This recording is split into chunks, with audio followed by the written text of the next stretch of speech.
Chapter 1. The Spouter Inn. Call me Ishmael.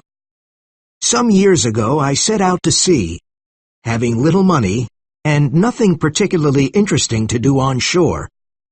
I thought I would sail around the world. Whenever I feel like a cold, wet November morning, and I start following funerals, then I know it's time to go back to the wide open sea. It always makes me feel better, because the sea is magic. It has always been magic. It is an endless source of life and mystery. When I go to sea, I always go as a simple sailor and never as a passenger. Why should I pay, when I can get paid for my work? I certainly don't mind taking orders from an old sea captain. And if I have to clean the decks, or mend a sail, so what? It's good, honest work, and I don't mind it. The men you meet at sea are both good and bad, and I always try to get along with them. It's wise to be friendly with the people you have to live with on a ship. But the main reason I want to go to sea is the great whale. I want to be with those who hunt this mysterious monster. I put a shirt or two into my bag and left for New Bedford, Massachusetts. That's where you go to find a whaling ship. I didn't know much about the town, and it was late and cold when I arrived. I walked up and down the dark streets, looking for a place to stay. Finally, I saw a small light near the docks, and an old sign swinging back and forth in the cold wind of the night. The Spouter Inn, Peter Coffin. Coffin? What a name for an innkeeper! But it was a cold night, and I had nowhere else to go. The inn was a strange old place, and one part of it leaned to one side. I stood there looking at it for a while. Oh, stop worrying, I thought. You're going whaling soon, and that's a hard life. So I entered the Spouter Inn. It was a small, dark place, and the wind howled through the old building. The first thing I saw was an old painting of a ship in a storm, and a giant whale jumping out of the water. It was trying to destroy the ship. The other sailors in the inn sat at a long table, drinking and talking. I found the landlord, Peter Coffin, and asked him for a room. "Sorry," he said, "but there's nothing left. Every bed is taken. But if you don't mind sharing a bed with a harpooner, then you have a bed." "Who is he?" I asked nervously. "He's not here now," said the landlord. "But if you're going whaling, you had better get used to this sort of thing." "Well, all right," I replied. "I'll share a bed with any decent man." "Good," said the landlord. "You want some dinner? Just sit down and it'll be ready soon." I sat down in the cold inn and waited for dinner. There was no fire and no heat, just a few candles. The landlord said he couldn't afford wood. After dinner, I wanted to go to bed, but I was worried about the harpooner I didn't know. "What kind of man is this harpooner?" I asked the landlord. "Why isn't he here?" "Oh, he's out trying to sell his head." "What?" I said, thinking it was a joke. The landlord and the other sailors started laughing. "He's sold the other 4 already, and now he's trying to sell the 5th. Maybe he's a cannibal. I don't know, but he pays on time, and that's all I care about." I was very tired and not interested in nonsense. I just wanted to go to bed. So I went up to the harpooner's room, which was cold and dark. The man's things were all over the room. A huge harpoon, an old sailor's bag, and fish hooks. I got into bed and tried to sleep, but the mattress was terribly uncomfortable. I soon heard the door open and saw a huge man with a candle in one hand and a human head in the other. So this was the harpooner. The light of the candle lit up his face, and I was very surprised. I suddenly felt cold. I had never seen anyone like him before. His skin was a purplish yellow, and his face and body were covered with strange tattoos. There was no hair on his head, except for a single lock of black hair. I'm not a coward, but I immediately thought of running out the door or jumping out the window. I was so scared that I thought the devil himself had entered the room that night. The harpooner got undressed, lit a small fire, and said some kind of prayer to an evil-looking black doll he had pulled out of his pocket.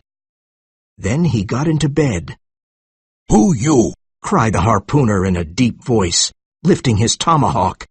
"What you do in my bed? I kill you!" "Peter Coffin, help me!" I shouted. "Save me!" After a moment, Peter Coffin came into the room and said, "Don't worry, Queequeg won't hurt you." Then he turned to Queequeg and said, "This man is sharing the bed with you tonight. Understand?" Queequeg was suddenly calm and put down his tomahawk, saying, "Me tired. Don't speak now." He seemed quiet and fell asleep immediately.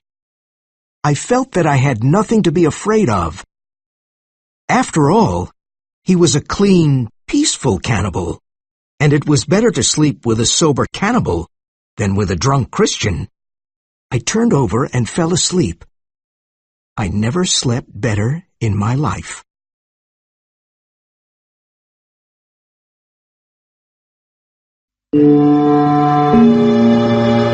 Chapter 2. The Pequod. Bright sunlight entered the room the next morning, and I could hear the sound of carriages and people outside. Queequeg was shaving with the head of his harpoon. I thought this was very strange, but later I learned that harpoons were very sharp. Queequeg did not say much, but he was gentle and polite, and we soon felt like old friends. We went down to breakfast together and saw many other whalers having breakfast. I had some bread and butter with a cup of hot coffee, but Queequeg only ate beefsteaks, and plenty of them. After breakfast, I wanted to go to church. I didn't think Queequeg was interested in going to church, but to my surprise, when I got to the chapel, Queequeg was there. Almost every sailor visits the whaleman's chapel before sailing. As we waited for the Reverend, I read some of the memorials to sailors lost at sea. They all began with, "Sacred to the memory of." I read one memorial that made me tremble. "Sacred to the memory of the late Captain Ezekiel Hardy, who was killed by a sperm whale off the coast of Japan, August 3rd, 1833. I wanted to hunt and kill whales, but I didn't want whales to hunt and kill me. Would I have the same fate as Captain Hardy? I was pleased to see the Reverend go to the pulpit. It was a strange pulpit because it was built like the bow of a ship, and the Reverend climbed up to it on a rope ladder. Father Mapple was the Reverend's name, and he was loved by all the whalers. He had been a whaler himself many years ago when he was younger. Today, his sermon was about Jonah, who was swallowed by a whale.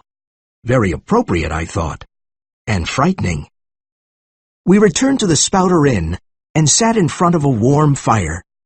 I sat there watching Queequeg thoughtfully. In spite of his strange color and tattooed face and body, he was a dignified, pleasant person. You can't hide a man's soul, and under all those tattoos, I could see a simple, honest heart and a kind soul.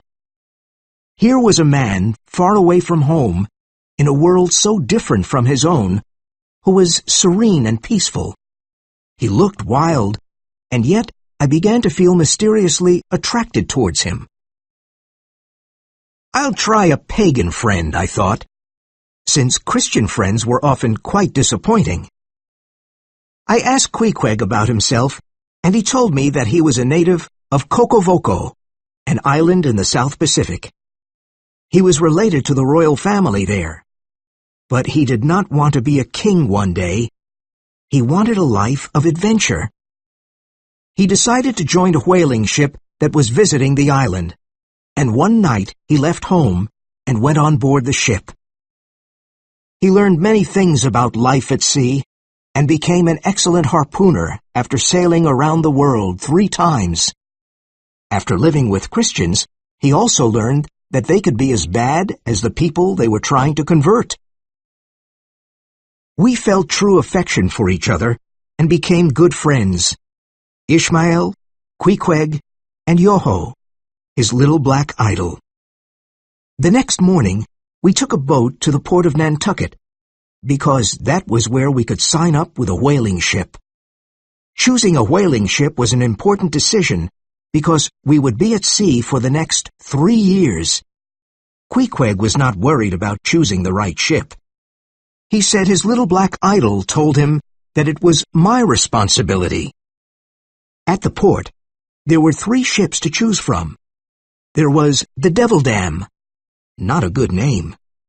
Then there was the Titbit, but I chose the Pequod, named after an old Indian tribe of Massachusetts. "Look at that old ship," I said to Queequeg. "It's a noble ship. It's our ship." Queequeg simply nodded, and we went aboard to sign up. We met a tough-looking young man. "Ahoy," I said. "Are you the captain of the ship?" No, answered the young man. I'm the first mate of this ship. My name's Starbuck. What do you want? "My friend and I want to sign up." Have you ever been whaling? he asked. "No, but I've been to sea many times, and I want to see what whaling is like." You want to see what whaling is like, huh? he asked, looking at me carefully. All right. You'll do. "But shouldn't I talk to the captain?" I asked. Captain Ahab. He said with a half-smile. There's plenty of time to get to know him. You'll know him as soon as you see him, because he has only one leg. The other one was torn off and eaten by the most monstrous whale of the sea. "What did that whale do?" I asked nervously. You heard me, he said. And it killed many men. "What's Captain Ahab like?" I asked. He's a strange man, but a good one, said the first mate. He doesn't speak much, but when he does, you'd better listen. "Yes, sir," I replied. "And what about my friend?" The first mate looked at him with doubtful eyes. He's a strange fellow. Looks like a pagan. "Things aren't always what they seem," I said. "I know him. He's a good, strong man." Then Queequeg took his harpoon and pointed to a small piece of wood floating in the sea. His strong arm threw the harpoon and hit it. The first mate was amazed and said, Quick, sign him up, quick! He knew how valuable a good harpooner was on a whaling ship. Queequeg and I were now happy. We were about to start an exciting adventure at sea, hunting giant whales. While we were walking around the docks, we met a crazy old man. As we walked by him, he took my arm and said, You were on the Pequod. Have you met Captain Ahab yet? "No," I said, surprised. Have you signed up? "Yes, we have. But what do you know about Ahab?" The crazy old man shook his head and said, Well, what's done is done. There's no turning back now. But that ship is doomed. Doomed. Haven't you seen the demons he keeps in the hold of the ship? "Doomed? The demons?" I said, laughing. "What are you saying? You're crazy, old man." He looked at us with his wild eyes and said softly, God have mercy on you. "What nonsense," I told myself. As Queequeg and I hurried away, I turned around and asked, "But who are you?" I'm Elijah, he said. The name of a prophet, I thought nervously. But I pushed the man and his prophecy out of my mind. This was going to be an exciting voyage, a chance to see the world and hunt whales. That old fool wasn't going to ruin things for me.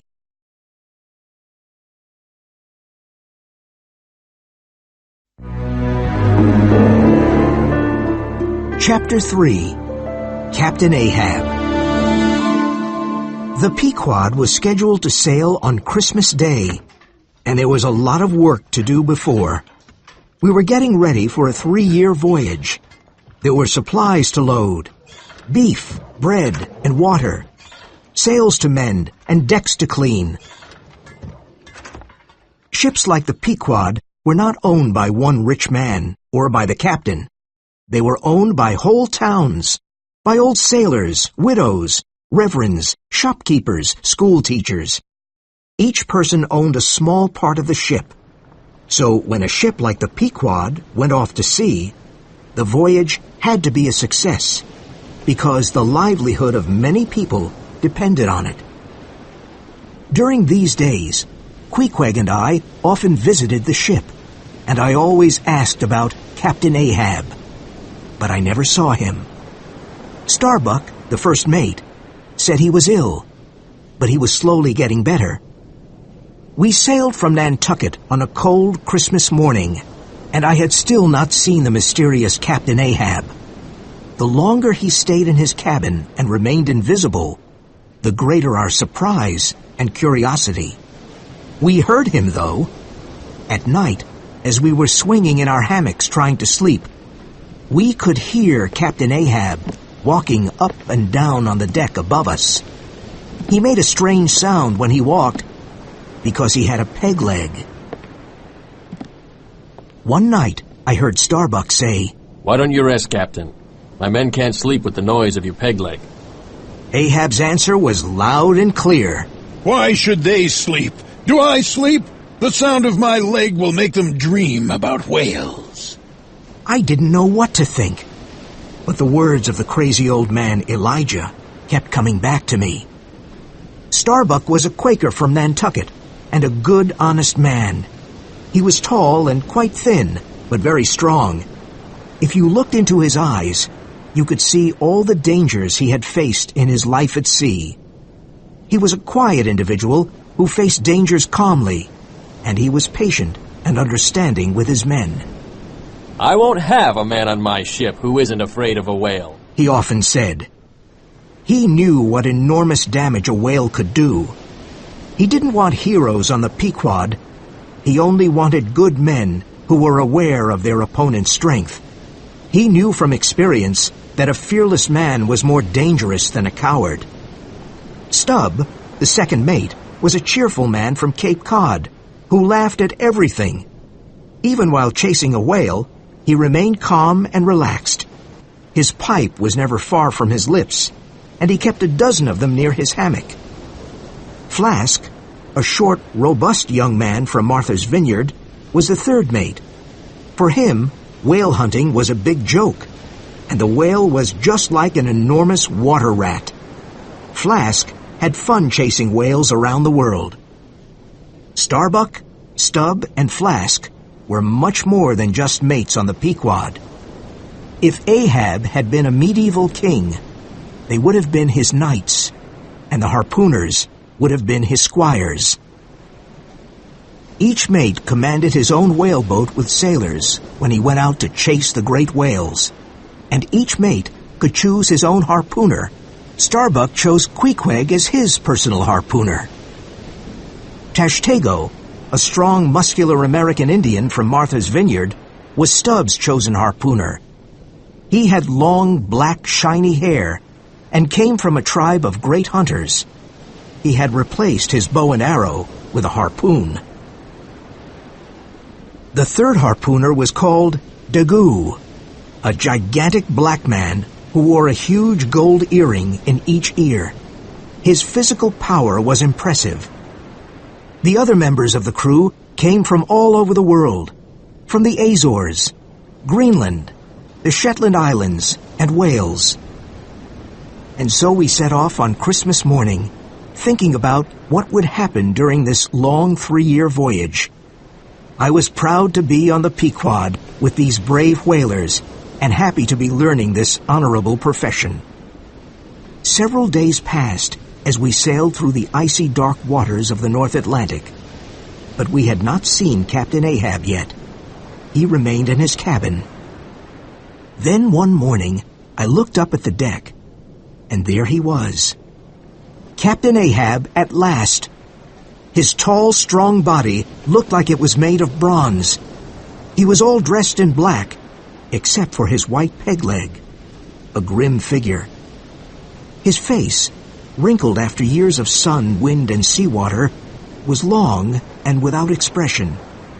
It was ruined, too, by a long scar that ran from his forehead down his cheek and neck and disappeared under his collar.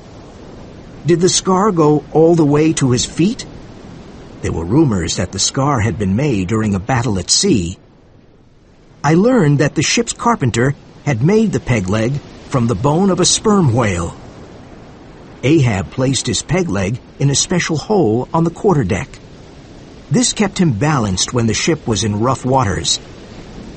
In spite of his peg leg, Captain Ahab stood straight and looked ahead. His face showed immense pain. He spoke to no one, and no one spoke to him. After standing for a while on the deck, he went back to his cabin. As the weather got better, and the ice and icebergs were behind us, we saw more and more of our captain. When we started sailing in tropical waters, the hard, icy expression on his face seemed to melt.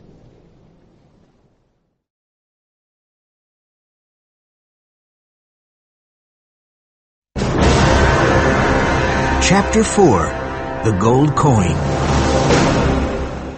The days and nights passed, and we went about our business. One of my duties was to stay at the masthead and look out for whales. Our masthead was not closed like a nest. It was open, and in bad weather, it was difficult to stay there. One night, while I was on the masthead, I could see Ahab walking back and forth on the deck. He never seemed to sleep. He just walked. And that night, his peg leg made an awful noise. He seemed to be nervous and angry, and I wondered why. The next morning, I found out why. I heard Starbuck call, "All hands on deck!" and the crew rushed onto the deck, wondering what had happened. The moment I saw the captain, I knew something was wrong. The pain and anger in Ahab's heart were slowly coming out. He put his peg leg into the hole in the deck, and when he was perfectly balanced, he cried out, Tell me, men, what do you do when you see a whale? Shout out, sir! cried the crew, looking up at the captain. Good. He cried. Then what? We lower the boats and go after him! Ahab looked at us with fierce satisfaction and suddenly pulled out a large gold coin. Here is a Spanish gold coin, a $16 piece. Do you see it? Mr. Starbuck, give me the hammer. He placed the shiny gold coin on the main mast and put a nail through it. The big gold coin was now on the mast and shone in the sun. Whoever sees the white whale first will get the gold coin, cried Ahab. Hurrah! cried the men. Now, listen to me. This is not an ordinary white whale. The whale I'm looking for is a white-headed sperm whale with a wrinkled brow and a crooked jaw. There are 3 holes in its tail and a twisted harpoon in its hump. That's my harpoon. He paused and looked at our excited faces. Remember, it's a white whale I want. White! I must have it. Look carefully for it. Even if you see a bubble of water, shout out. And if it is the whale I'm looking for, the gold coin is yours. The crew cheered again and stared at the shiny gold coin. Yay! Captain Ahab, Said Tashtigo. is that white whale called Moby Dick? Yes! Shouted Ahab fiercely. Do you know the white whale then, Tash? Yes, replied Tashtego. he has a strange way of diving. I know him too, Said Dagu. His spout is big and looks like a fountain. I saw him. Said Queequeg. He has many harpoons in his body. A strange smile crossed Ahab's face. A crazy, evil smile that scared me. Yes, you've seen him. You've seen Moby Dick. Captain Ahab, Said Starbuck, looking at the captain cautiously. wasn't this the whale that took off your leg? Who told you that? Asked Ahab, his smile disappearing. Yes, Starbuck. It was Moby Dick who took off my leg. It was that horrid white whale. And he let out a cry like a hurt animal. Ah! He lifted his long arms, looked up at the sky, and cried, I'll chase him around the Cape of Good Hope to Cape Horn. I'll follow him all over the seas of the world until he spouts black blood. Fire burned in his eyes, and he stared at each one of us. This is why you men are here. To chase Moby Dick all over the world and hunt him until he dies. Are you brave enough to do this? Are you with me? Yes, we are! Shouted the harpooners and the sailors, who were excited and ready to hunt the terrible beast.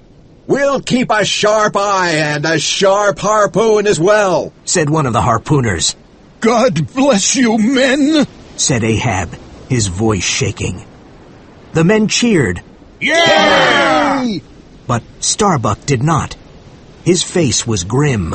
Why such a sad face, Mr. Starbuck?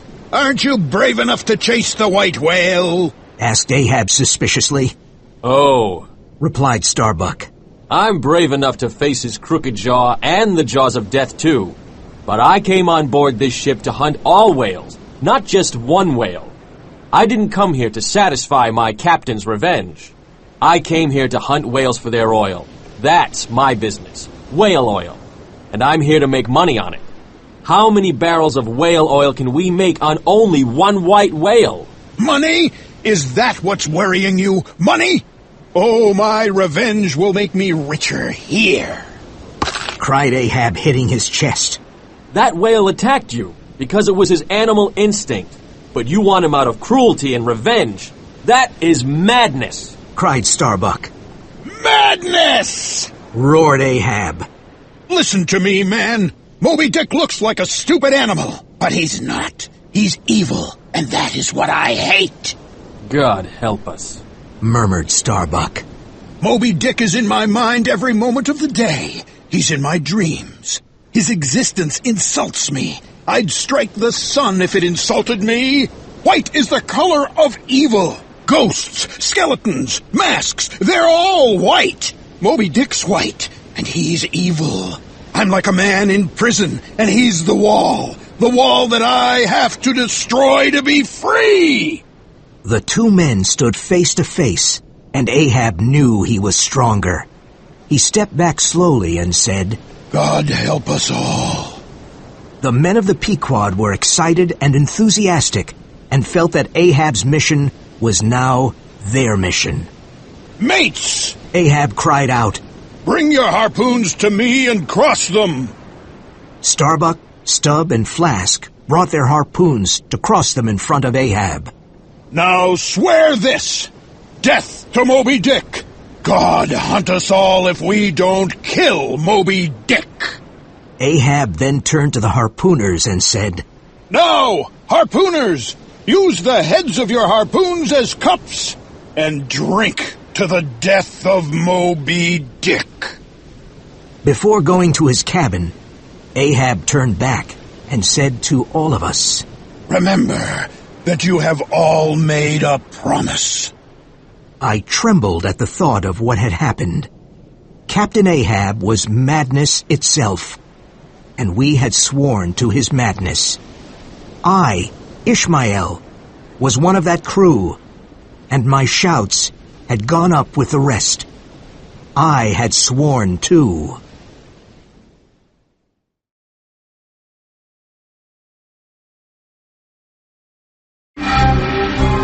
Chapter 5. There She Blows. Ahab knew that as captain of the Pequod, He had another task, which was not his personal revenge. He had to bring back whale oil, because that was the purpose of the voyage. That meant we had to kill other whales, not only Moby Dick. We all kept our eyes open for any whale, and the days passed slowly and easily. Then one day, as I was helping Queequeg make a mat, I heard Tashtego, who was high up on the masthead of the ship, cry, "There she blows! There! There!" We all looked up, and in the distance we saw several sperm whales that were blowing as regularly as a clock. My first whale! This was the moment I was waiting for. Each member of the crew knew what he had to do, but there was still a lot of confusion and running around. My heart was beating hard and fast. I looked at the whales in the distance. Was one of them Moby Dick? But no, Moby Dick always swam alone. I was relieved because I didn't want to meet him my first time out. It was almost time for the whale hunt that I had been waiting for. The harpoon boats were lowered into the sea, and this was the beginning of the adventure. But just as I was getting into my boat, I saw them. 5 extra whaling men appeared out of nowhere. I had never seen them before. Who were they? Where did they come from? They were not ghosts, but real men. They must have spent all of this time in the hold. Could they be the demons Elijah was talking about? Perhaps Elijah was right. These were Ahab's demons. If Elijah was right about the demons, then what else was he right about? 4 harpoon boats were lowered into the water instead of 3. Ahab and his crew of expert whale killers rowed far ahead of the other 3 boats. The rowers had great power in their arms, and they were very determined. I learned later that one of these men was a Persian called Fedallah, Ahab's personal harpooner. He was tall and dark and wore an old black Chinese jacket, black trousers, and a white turban on his head. He was a mysterious figure.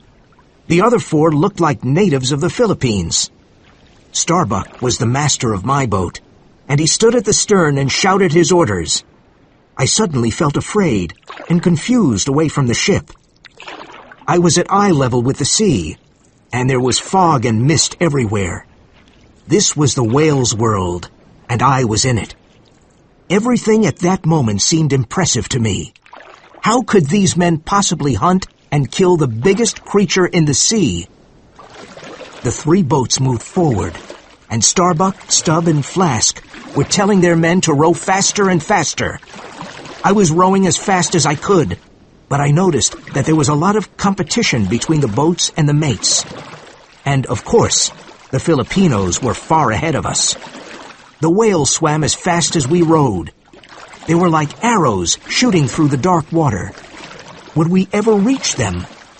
"Come on, men!" shouted Starbuck. "Get those muscles moving!" I wanted our boat to be the first to reach the whales, but my back and legs started hurting. Then a storm arrived from the north, and it started raining hard, and the waves grew bigger, so it was harder to row. I had never rowed in such an angry sea with the waves crashing into our little boat. How could we reach the whales when we could hardly row? And in spite of the increasing danger, in the back of our minds was the shiny gold coin nailed to the mast of the Pequod. "There's his hump," said Starbuck to Queequeg. "Give it to him!" Suddenly a sperm whale, a creature of incredible size, came to the surface next to our boat. At the same time, the rain became much stronger, and we could hardly see anything. Queequeg bravely threw his harpoon at the whale, but his hand was wet with rain, and he missed it. So the great creature we had tried to kill escaped back down into the deep, dark waters. Suddenly, our oars flew away, and we were lifted and then thrown back into the wild waves of the sea. Miraculously, our boat did not break, but it was full of water. The cold water left us confused, and we couldn't speak. The world around us had become a curtain of white fog. Where was the Pequod, And how could we get there since we were surrounded by thick white fog? The wind blew loudly, and the storm got worse. We sat trembling in the boat, half filled with water. Suddenly, Queequeg jumped to his feet and put his hand to his ear. Then we all heard the Pequod approaching. It almost crushed our boat with us in it. We jumped out, and the Pequod sailed right over our boat. We then swam as hard as we could to reach the ship. I was the last man to be pulled onto the ship. I fell onto the deck and was happy to be alive. I saw Queequeg and said, "Does this sort of thing happen very often?" Yes, he answered without much emotion. "Did we lose any men?" I asked. No, said Starbuck. They're all safely on board. The other men were sitting on the deck exhausted, telling their own stories of how they had seen death in the face and how they had swum to safety. I soon realized that each time I went out, I was risking my life. The sea and the whales were powerful and unforgiving, and I was just a man. I decided I had better write my last will and testament. I went below deck with Queequeg, who was my witness, and wrote my will. He put his mark on the bottom of the page, and it became official.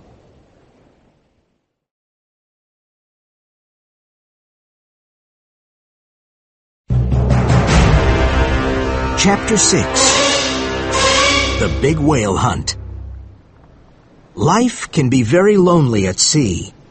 Weeks go by, and you don't see anyone other than the members of the crew. But every now and then, we were lucky enough to meet another ship. One day, southeast of the Cape of Good Hope, we saw another whaler, the Albatross, which was sailing towards home. Everything about the Albatross showed she had spent too many months at sea, too much rough weather, too much sea and salt. She had been away whaling for 4 years, and her crew looked weathered too. The captains of both ships normally stop and talk with one another, and this is called a gam. The gam is a time when the two captains and their crews can exchange a few friendly words and find out about their whaling. But Ahab didn't like gams, because they took time away from hunting Moby Dick, his only thought. So when we saw the Albatross, he shouted, "Ahoy! Have you seen the white whale?" The captain of the other ship wanted to answer, but his trumpet fell into the sea, so that was the end of the gam. The crew was not happy about this, because the men needed to see and talk to other sailors. As time went on, the white whale began to obsess our minds too. We started seeing it everywhere. One clear blue morning, the Pequod was sailing towards Java through a bright yellow area of plankton. Daggoo thought he saw Moby Dick and shouted, There he is, right ahead, the white whale!" Captain Ahab and everyone else rushed to take a look, but to everyone's disappointment, particularly Ahab's, the enormous creature of the sea was a giant squid. This amazing creature was a soft mass of cream-colored flesh with innumerable long arms that grew out of its body and curled and twisted. It slowly disappeared into the deep sea again. What was it? Asked Flask. It was the great squid, the biggest creature in the universe. Few whaling ships have ever seen it, and it's an evil omen, said Starbuck, his eyes wide with horror. But Queequeg didn't agree. No, he said. When you see giant squid, then you quick see whales. Ahab had already gone back to his cabin. The giant squid was not remarkable to him. Nothing held interest for him, only the white whale. Nothing touched his soul, only Moby Dick. The next day, it was extremely hot and still. It was my turn to stand watch, and all was still in that part of the Indian Ocean. I had been on the masthead for hours, and I was growing sleepy. Suddenly, I saw a gigantic sperm whale, its shiny body rolling in the water like an overturned ship. It seemed to be as sleepy as I was. Could it be Moby Dick? I observed it carefully. No, it wasn't white. It wasn't Moby Dick. But it was a majestic creature. There she blows! A sailor cried, and the sleepy ship came to life. Lower the boats! Cried Ahab. I climbed into Stubbs' boat this time and was excited about this new whaling adventure. Today, I could hunt my first whale. The sudden cries of the crew and the movement of the boats probably scared the gigantic creature, and he started swimming away. He spouted majestically a few times, and then suddenly he lifted his tail 40 feet into the air and sank into the deep water. There he goes under, cried Stubb with his pipe in his mouth. Don't hurry. Take it slowly. We're almost on him now. We rowed with all of our strength. Stand up, Tashtego, cried Stubb. Give it to him now. Tashtego's muscular arm threw the harpoon, and it struck the whale perfectly. The harpoon was attached to a long rope on the bottom of the boat, and the rope started flying out of the boat, following the harpoon. It burned as it passed through our hands. Stubb stood up and held the rope. Wet the rope, he cried. Wet the rope. Now we were attached to the whale, and our boat flew through the water as he swam away, desperately trying to get free. Each man held tightly to his seat. Then Tashtego and Stubb took their harpoons. We got closer to the whale, and Stubb threw his first harpoon at the whale, and then a second one, and then another. The whale swam more slowly now, and we brought the boat closer. The whale's life was almost over, but he tried to escape and survive with all the strength he had left. Stubb threw harpoon after harpoon into the whale's side. Blood began to shoot out, and it covered all of us. I had never seen so much blood in my life. The whale blew the last huge spouts of spray at us and fought until the end. What a strange and tragic sight. A great life was ending before my eyes. The sea around the boat turned red with the whale's blood. Stubb brought the boat closer to the whale and pushed his lance deep into it, piercing his heart. He's dead, Mr. Stubb, said Tashtego. Yes, said Stubb, taking the pipe out of his mouth and shaking the ashes over the sea. He stood there thoughtfully looking at the huge body.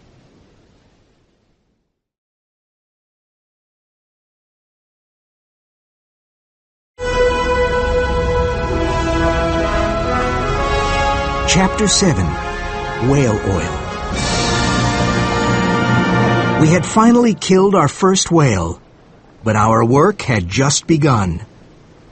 Now we had to bring the huge corpse back to the Pequod and cut it up.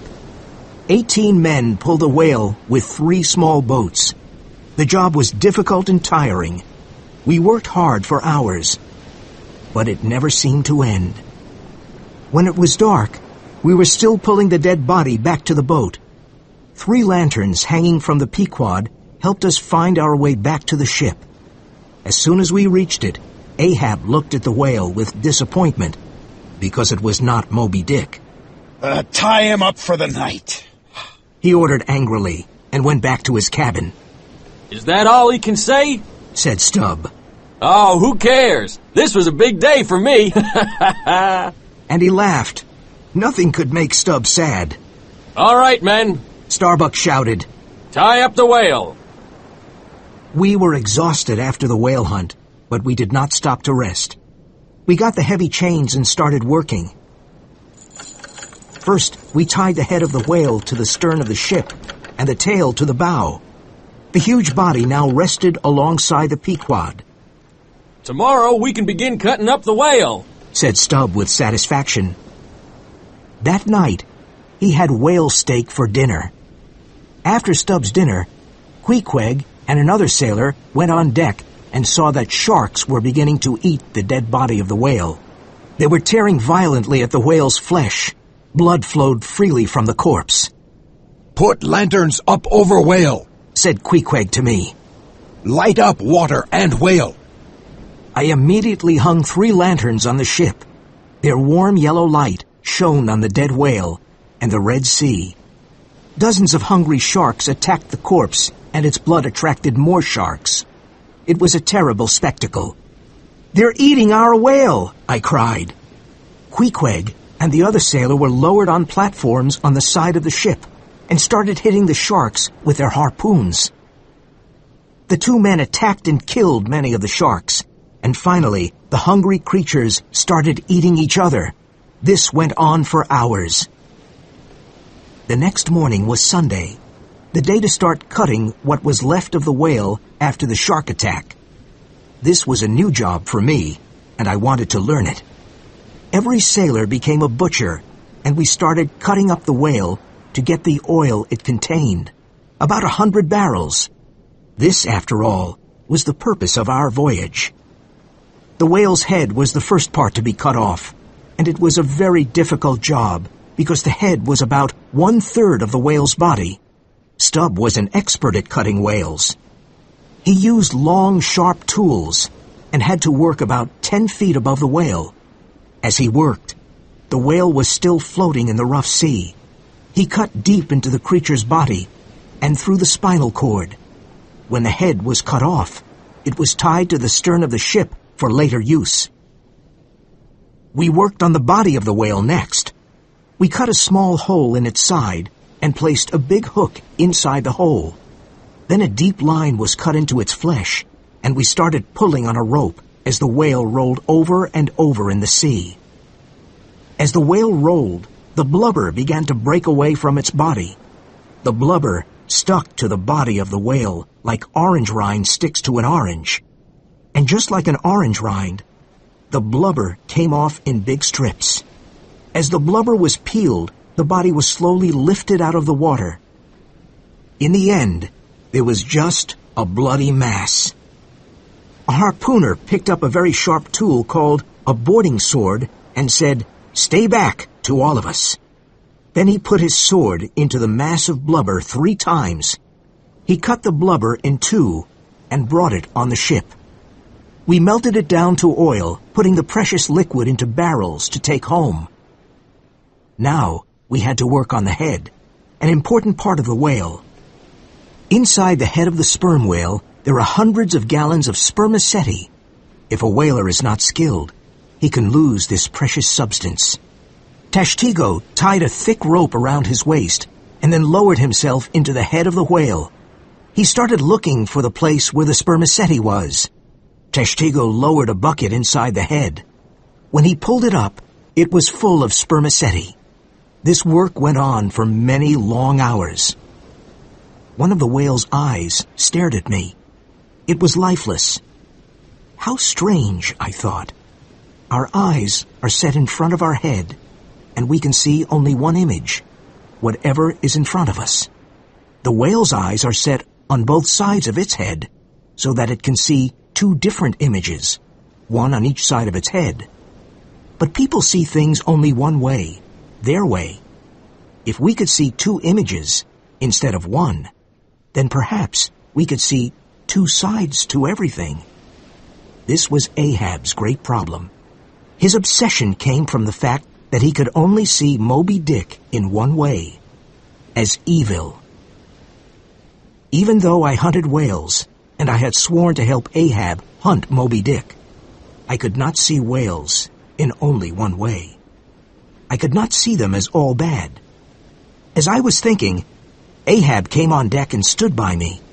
He stared at the head of the whale and shook his head. "Oh, head," he said.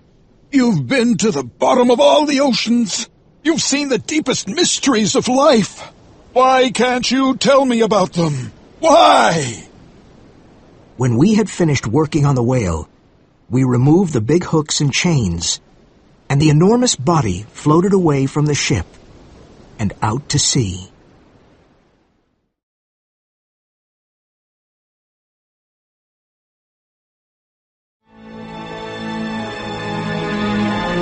Chapter 8. Queequeg's Coffin. The months passed, and we continued hunting whales. Captain Ahab spent most of his time below the deck in his cabin. He studied his charts and maps and the movement of sperm whales. His obsession with Moby Dick filled his days and his nights. When Ahab came on deck, he walked noisily from bow to stern and often stopped to stare at the sea. He looked more and more angry. The whales we had caught and the barrels of oil we had stored meant nothing to him. Ahab often stood in front of the mast where the gold coin was nailed. It was still shiny. It was made of pure gold, and we felt it was sacred. It was from South America. On it were images of palm trees, alpacas, volcanoes, stars, and suns. It had a Spanish poetic quality. On its round border, you could read the words, República del Ecuador, Quito. So this bright coin came from a country beneath the great equator, up in the Andes Mountains. For Ahab, the coin represented his determination to make the voyage a success. Starbuck, being a religious man, saw the Trinity in the coin. Stubb, instead, saw the signs of the zodiac in it and the promise of a lot of money. When Flask looked at it, he thought about how many cigars he could buy. It was our good luck charm. It might help us find Moby Dick. One evening, while Ahab was looking at his maps, Starbuck came to his cabin. He was worried and said, "We have a serious problem, Captain. The barrels of oil are leaking. They're losing precious whale oil. We have to check all of the barrels." "Let the barrels leak, I don't care," said Ahab. "You don't care?" cried Starbuck in despair. "What will the owners say, sir? When we return to Nantucket after this long voyage, the owners will want to see whale oil barrels full of whale oil. We don't have a choice. We have to check all of the barrels. That way we can see which barrels are leaking and mend them." Starbuck's face was bright red. "It will take too long," Ahab cried angrily. "We're approaching Japan soon, and my maps say we are sure to find Moby Dick in those waters. We're not stopping to fix some old barrels." "We've traveled over 20,000 miles to find this oil. We can't lose it now," said Starbuck, trying to be calm. At this point, Ahab lost control and pulled a gun from the rack on the wall and pointed it at Starbuck. Ahab was furious and said, "Remember, there is one God to rule over the earth, and there is one captain to rule over this ship, and I am the Lord and Master here. Now go!" Starbuck stared bravely at his captain and said, "I could tell you to beware of me, but you would laugh. But I'm telling you to beware of yourself. You are your greatest enemy." Starbuck turned around and started walking away. Ahab called out, "You talk bravely, but I see you still obey me." Starbuck continued walking away. Ahab then spoke to himself. "You think I'm my greatest enemy? Yes, there's truth in that." Then he called Starbuck back. "Starbuck," he said in a sad, low voice, "you're a good man. Tell the mates to empty the hold where the barrels are and find the leaks. Go." Ahab put the gun back on the rack. Starbuck ordered the crew to bring the barrels out of the hold, and everyone worked to find the barrels which were leaking. It was a hard job to move and examine all the heavy barrels. It was terribly hot and damp in the hold. Queequeg put all of his strength into his work and soon became very ill with a high fever. "What's wrong, Queequeg?" I asked. But he could not hear me. He had a strange look on his face as he lay on the deck. "Queequeg, say something to me," I said nervously. I felt his forehead, and it was burning and wet with sweat. I helped him to his feet, and another crew member and I took him to his hammock. He had never been ill before. "I'm going to get the ship's doctor," I said. "No," said Queequeg with a weak voice. "get carpenter for me." The Carpenter? Are you crazy? Get carpenter, he repeated. Please tell me why, I said. Queequeg explained that he had once seen coffins in Nantucket, and they reminded him of the funeral canoes of his people. He liked this idea because on his island, people were sent out to sea in a canoe when they died. When a sailor died at sea, his body was put inside his hammock and then thrown into the water, where he was usually eaten by sharks. Queequeg did not want this to happen to him. Get carpenter, he said again. He make my canoe. I did not want my dear friend to die, but I did not want him to get upset. So I called the ship's carpenter, and he carefully took Queequeg's measurements and built him a coffin. When it was ready, Queequeg got inside because he wanted to try it out. Inside he had a paddle for his trip to the other world, and his little idol, Yoho. Then he asked for the steel head of his harpoon. He closed his eyes peacefully and lay still inside his new coffin. I knelt down beside him and felt terribly sad and lonely. I thought about our wonderful friendship. I did not want it to end like this. How could Queequeg possibly die? He was the strongest man on the Pequod. He had saved many men from death. Was this his time to die? A young sailor played the tambourine, and it sounded like Queequeg's funeral march. I have discovered that there is a big difference between primitive people and modern people. Modern people get sick, and sometimes it takes them many months to get well.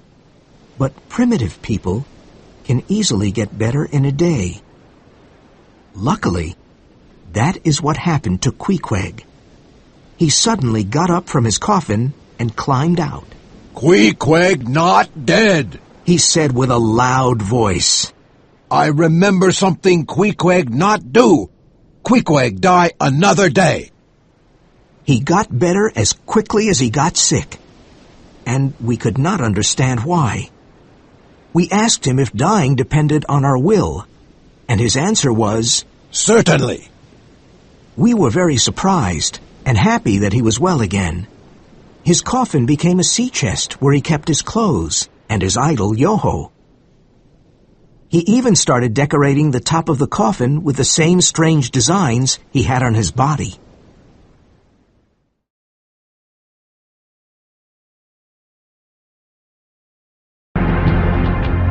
Chapter 9. The Candles.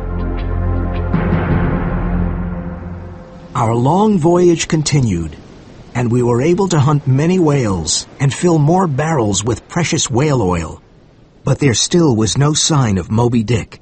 Whenever the Pequod met another whaling ship, Ahab's question was always the same. Have you seen the white whale? But none of the whaling ships had seen Moby Dick. East! Shouted Ahab. We must sail east. He's there, in the Japanese Sea. We sailed east to the middle of the Japanese Sea, and the wind started blowing hard, and the sea became rough. Black clouds appeared on the eastern horizon, and that night there was the worst storm I had ever seen. The thunder and lightning never seemed to stop. The Pequod was in the middle of a terrible typhoon, and I didn't think we could survive. It rained violently, and the ship was thrown in every direction. The crew was on deck, trying to hold down the whaling boats. Then it was night, and the worst part of the typhoon hit us. The violent wind and rain tore the sails and broke the masts, and the towering waves flooded the deck. Suddenly, I looked up at the masts and saw lights at the tips of the sails. They looked like candles. The sailors stood close together and stared in amazement at the fire that danced in the sky. This is a bad omen. A very bad omen, said Starbuck nervously. Tell the captain to turn the ship around. The crew agreed with him and believed that Ahab's obsession with the white whale was the cause of this. Turn the ship around! cried the crew angrily. Turn it around! Ahab finally came on deck. The violent typhoon and the fire meant something completely different to him. He was more determined than ever. Look at that fire in the sky! He cried, pointing to the sky in the middle of the wild storm. That white fire leads us to the white whale! No, Ahab! Cried Starbuck, the rain pouring on his face. Turn the ship around or we will sail to our death! He grabbed Ahab's arm desperately and cried, God is against you, Ahab! This voyage is doomed! It was doomed from the start! Let's get out of here while there's still hope! Ahab was not listening, and he moved away from Starbuck. He shook his fist at the fire. Oh, great fire! Shouted Ahab. I burn with you! You light the way to the white whale! I am not afraid! Look at your boat, Ahab! Cried Starbuck as the frightened crew stared at their captain. The storm has almost destroyed it, and your harpoon is burning! Ahab went to get the burning harpoon and waved it among the crew like a torch. If any man turns this ship around, I'll put this harpoon through his heart! Shouted Ahab fiercely. Remember, you all swore to hunt the white whale with me, and we will hunt it. We are in this together, and we will not turn back. No storm can stop me. No one can stop me. He's mad! Said Starbuck to the crew. He's afraid of nothing and no one, not even God! The typhoon continued most of the night, but the next morning the sea was calm again, and the sky was clear. Starbuck went down to Ahab's cabin. Before entering, he stood near the door and looked at the guns on the wall. He remembered when Ahab had threatened him before. If I take a gun and kill this madman, he thought, I could take the Pequod home and save the lives of all the men on this ship. I'll see my wife Mary and my little boy. How can I stop this madman? I know it's wrong to kill. Isn't there another way? I could make him a prisoner until the ship reaches a port. But he could be worse than a tiger in a cage. No! Only a fool would make Ahab a prisoner. Oh, God, help me. If I let him live, we will all die. Thousands of miles from our home. What shall I do? Great God, help me! Starbuck stood in front of Ahab's cabin, trembling, and then returned to the deck. The violent typhoon had almost destroyed our ship, and we were lucky that we did not lose any men. We slowly cleaned the deck and repaired the masts and the sails. However, the Pequod was not the same ship. The typhoon had taken the life out of it. At times like these, I asked myself if old Elijah was right. Were we really doomed? All right, men, said Starbuck. Let's start sailing again. He was tired, but not discouraged. He knew we had a job to do, and he worked as hard as any member of the crew. One day, Starbuck called the crew. All hands on deck! What's the problem? Asked Stubb. There's a ship approaching! Replied Starbuck. Hurrah! Hurrah! Cheered the crew happily. We had not seen another ship in a long time, and we hoped to receive some news from home. We all ran to the deck. Ahab did not like these gams because they took time away from his hunt for Moby Dick. When the two ships were almost side by side, I could see the name of the visiting ship. She was the Rachel. Ahab asked the same thing every time there was a gam. Have you seen the white whale? He shouted. The captain of the Rachel shouted back. Yes, yesterday. Ahab was overjoyed. Then the captain asked, Have you seen a whaleboat? No, I haven't, shouted Ahab. In a minute, the captain of the Rachel came aboard the Pequod, and Ahab recognized him because both captains were from Nantucket. Where was he? Asked Ahab excitedly. You didn't kill him, did you? Tell me! No, replied Gardner, the captain of the Rachel. Ahab was relieved because he wanted the white whale all for himself. The captain of the Rachel then looked at Ahab with a strange expression. 3 of our fastest whaling boats went out to hunt him, but he escaped, and we lost some of our men. One of those men is my son. I must find him. You'll help me, won't you, Ahab? I'll pay for your time, anything you ask. But please, Ahab, join in the search. Help me find my son. Together, we can find him. Gardner's mouth trembled, and there were tears in his eyes. My son is lost with the other men on the boat. I know he's somewhere in these seas, and he's alone. I can almost hear him cry for help. Please, Ahab, help me find my lost son. Ahab stood as cold as stone. I would do the same for you if your son were lost. I won't go until you say yes, Gardner cried. So Ahab has a son and a wife, I thought. I could hardly believe that such a man had a family at home, waiting for his return. Captain Gardner, I won't do it. I have no time for such matters. The white whale is near, and I must hunt him. I'm sorry about your problem, but I can't help you. Gardner was very disappointed and returned to his ship. We could not believe what we had just heard. Ahab had lost all humanity. What had he become? But none of us could say a word. The 2 ships went their separate ways, the Pequod to hunt the white whale, and the Rachel to find Gardner's lost son. After a few days, Ahab was on deck staring at the blue, cloudless horizon while Starbuck stood next to him. Oh, Starbuck, said Ahab. It's such a beautiful day. My first day at sea, 40 years ago, was like this. 40 years have passed. 40 years of whaling. When I think of the life I've led, the hard work, the loneliness, the hunger and thirst, the hot and cold. I married my wife between voyages, and have been away from my family most of the time. Starbuck, look at me. Do I look as old as I feel? Starbuck was amazed by Ahab's words, and so was I. Oh, my captain! Cried Starbuck hopefully. You have a heart after all. I have a wife and child too. Oh, Ahab, let's go home to our families. Let's go back to Nantucket. Turn the ship around. Ahab looked at the sea and asked, What is it that drives me on? Is it me, or is it God? Is this my fate? Must I hunt the white whale?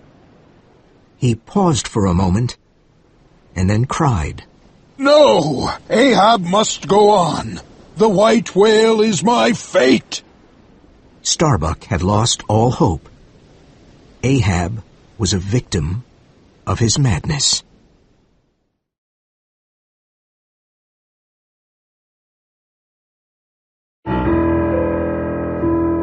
Chapter 10. Moby Dick. It was the night of the beautiful day, and Ahab was on deck, sniffing the sea air, trying to catch the smell of a whale. Suddenly, his eyes glowed like fire, and he cried, I'm going up to the masthead. I smell the white whale. The crew pulled him up in a kind of basket to the masthead, and then we heard a cry. There she blows! There she blows! A hump like a snowy hill! It's Moby Dick! The coin is mine! It was fate!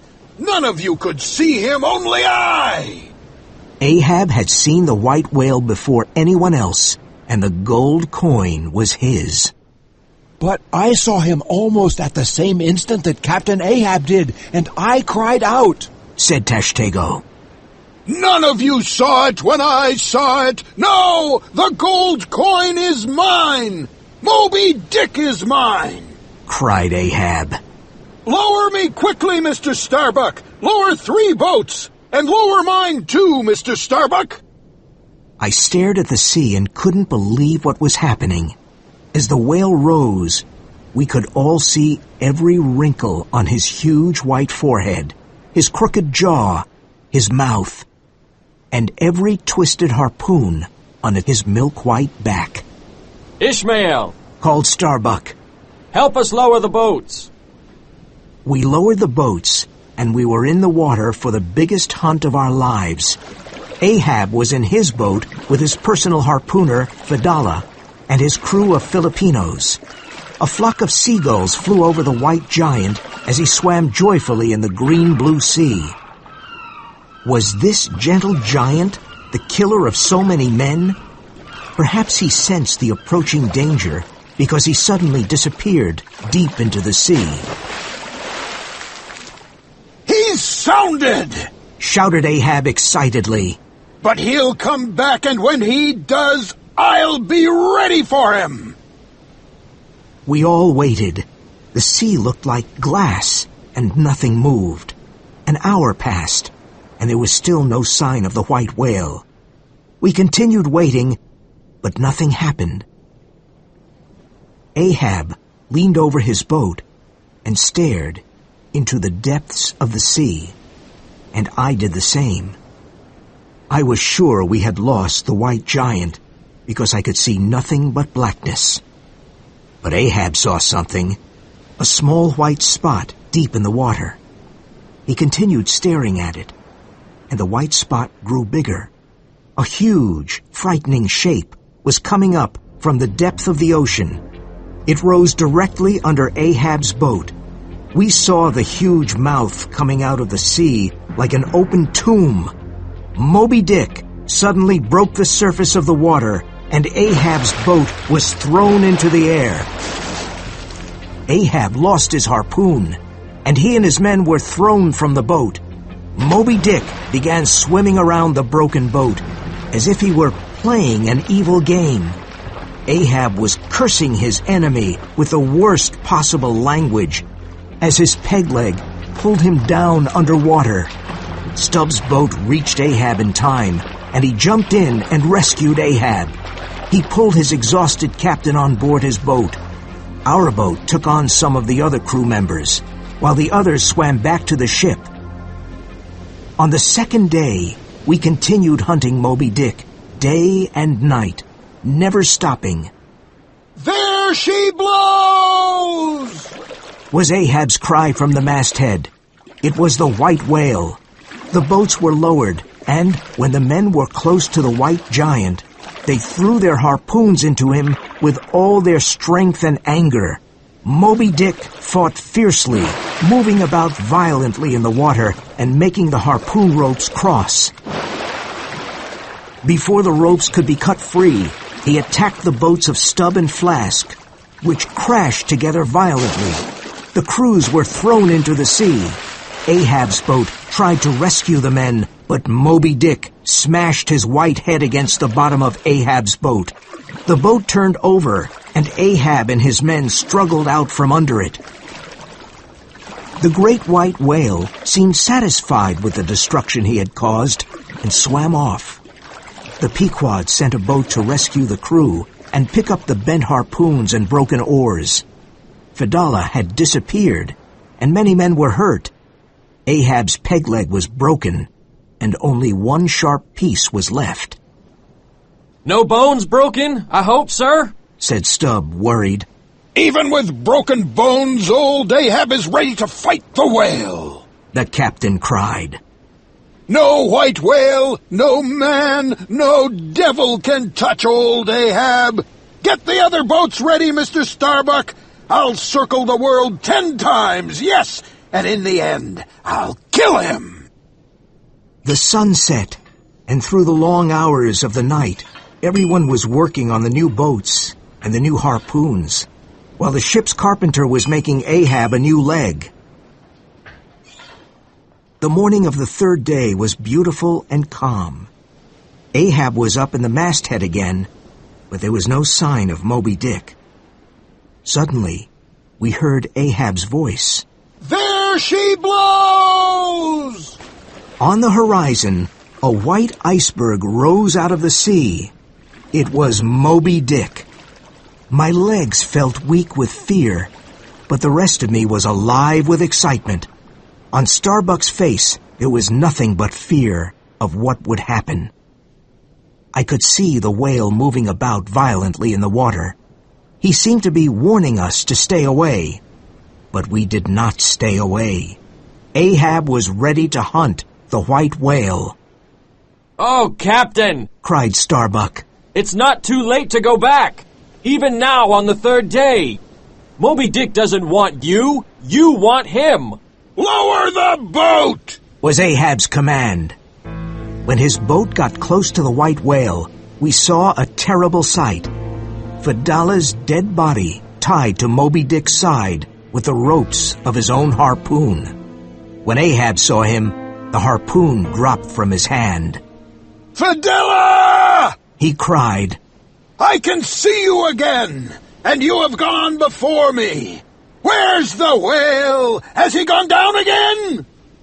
Moby Dick moved forward with all his strength. I will turn my body from the sun, Ahab shouted. I will give myself to you. You may destroy everything, but you will not conquer me. I will kill you with my hate. Ahab grabbed his harpoon and threw it into Moby Dick's white flesh with all his anger. But the rope that held the harpoon to the boat caught Ahab's neck. And as Moby Dick swam forward at great speed, the rope pulled Ahab out of the boat in an instant. Ahab was gone. Suddenly I cried out in panic. Moby Dick was swimming towards the Pequod. He wanted to destroy it with all his blind anger, and he did. He smashed into the ship's side, and the crew were sent to their deaths. Within seconds, the Pequod began to sink. But the white whale had not finished his work of destruction. The whale attacked the sinking ship again. Ahab and the Pequod went down to the great depths of the sea together. The waves rolled by as they had always done.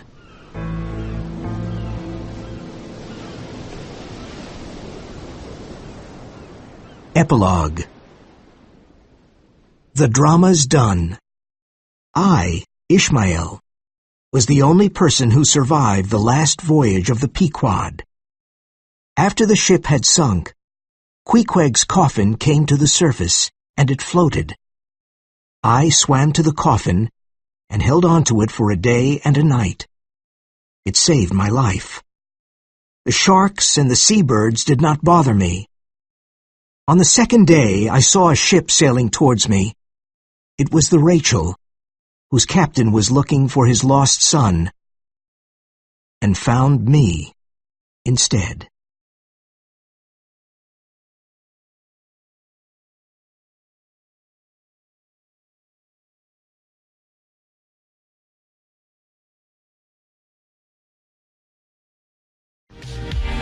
Your friends all say it